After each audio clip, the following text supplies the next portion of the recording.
మన విక్రమరెడ్డి గారు ఆయనకున్న విశేష ప్రతిభతో ఈ నియోజకవర్గాన్ని ఎలాగా సమస్యలు తీర్చాలి అందరికీ మనం ప్రజల సమస్యలన్నీ తీర్చేదానికి ఏ విధంగా మనం ప్లానింగ్ చేసుకొని దీన్ని తీర్చాలనే ఉద్దేశంతో వారు చాలా దీర్ఘంగా ఆలోచించి అన్నగారు ఈ ప్రాంతాన్ని నా పనితనం చూడండి, దాని తర్వాతే మీరు డిసైడ్ చేయండి.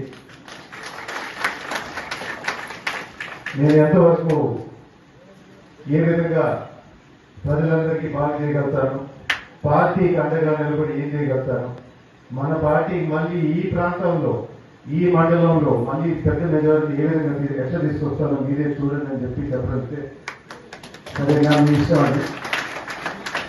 అన్నగారిని ఎంత గౌరవించారో ఈ రోజు నన్ను అంటే గౌరవిస్తున్నారు కాబట్టి మళ్ళీ మీకు ధన్యవాదాలు చేస్తూ రాబోయే రోజుల్లో మా తరఫు నుంచి అయితే ఇలాంటి లోటు లేకుండా అన్ని విధాలుగా మీకు గుర్తుకుంటుందని చెప్పేసి మీ అందరికీ తెలియజేస్తున్నాం.